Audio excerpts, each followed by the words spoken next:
Post-COVID, the market was moving only in one direction, that was going forward until the recent correction. Despite this, intraday traders, derivative traders weren't able to do better than a fixed deposit. And whoever did well in the market by trading, they were mostly institutional investors. So, how did these derivative instruments actually come into existence?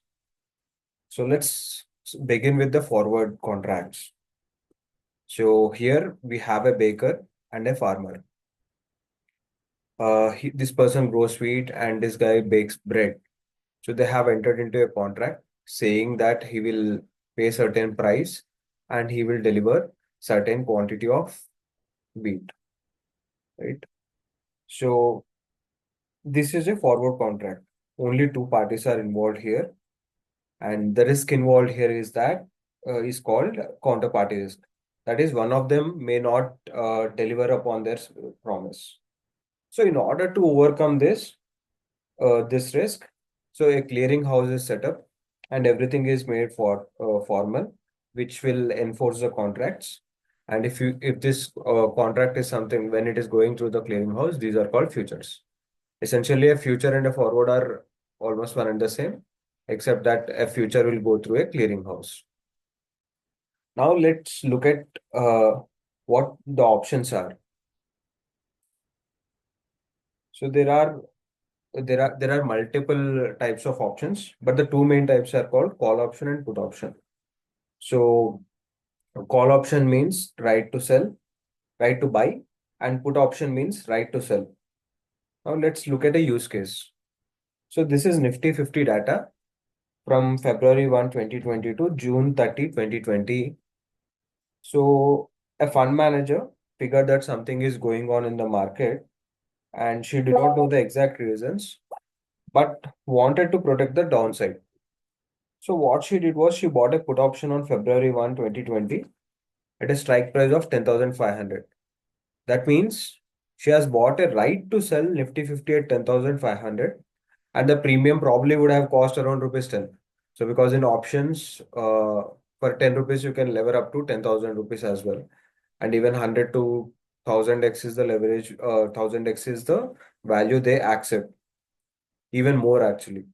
So the market went down to around 8,600 in on 31st March 2020, and now she sold her position for 10,500 by exercising that option. That means she lost around 10% from February 1 compared to market losing over 25%. So she has created an alpha of over 15%. So now the same fund manager felt that COVID may be a temporary phenomena and bought some call options on 1st April 2020 at a strike price of 8,500. And along with those call options, she bought put options as well at a strike price of 8,000. Again, her reasoning was like she was not too certain, but at the same time, she was feeling that this may be a temporary phenomenon. Right?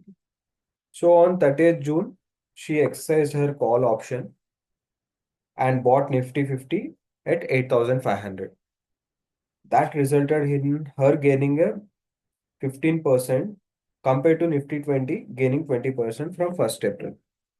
So in the process, she let the put options expire because she did not exercise them. So that's the flexibility which an option gives compared to a futures or a forward contract, right? You may just forego, you may let the options to expire. The option underwriter, whoever is there, he will be getting the premium, right? So if you look at the period from 1st February 2020 to 30th June 2020, so she has done 10% better than the index. That means she had a better downside protection compared to the index because of these options. So these are the important use cases of derivatives, and that is why they have been created. And it's mostly used for hedging or else for the certainty of pricing, so that their supply chain is good, so that they will not lose out on the inputs. Right? Unfortunately, like all other innovations, these derivatives are also being misused. Now let's look at the examples how derivatives can cause destruction. So first example is that of a farmer. who traded in options in 2014, and he incurred a loss of 26 lakhs. So probably the premium for that option may be around 10 rupees only, but it allows you to take a bet up to 10,000. That's the value of the underlying. The income you get out of the options trading is basically treated as a business income, and you have to file tax returns for the same. And the losses income can be actually set off for the next 8 years. So since this farmer did not know that he had to file taxes, he had to file taxes, so he did not do it. So the income tax department, instead of treating the premium of option as money spent, they have assumed the value of the underlying as revenue, right? Both the purchase price and the cost price, purchase and the sale. Sorry, and the probably obviously the farmer would have done it multiple times. So as a result, the tax department has sent notice multiple times, and this person has not looked at it along with the interest and everything. Uh, right now, the tax liability is at 68 crores. So probably this is something, if he's going to the court, again, he has to deposit at least 10% of it, if I'm not wrong. So when everything happens, then probably he'll not have any tax liability. But unfortunately, this is an unnecessary hassle, right? And he did not make any money out of this. Basically, he incurred a loss of 26 lakhs, which is huge.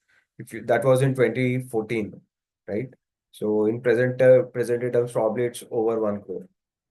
So second is the issue of IndusInd Bank.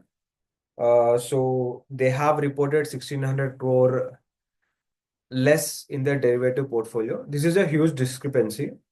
So what happened was, according to their method, they have taken the value at which they have bought the derivatives.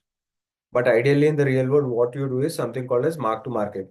That is, whatever is the price of the derivative in the market, that's the price you have to report. So had they reported that way, so when compared to the initial reporting they have done, the value would have been 1600 crores less, right? So this was the real issue, and if you look at the net worth of the bank, it is around 65,000 crores. Despite all kinds of resources at their disposal, they still ended up with a loss of 1600 crores, right? See, whether it's an intraday trading or options trading, it is nothing short of gambling. In any casino, house is the only real winner.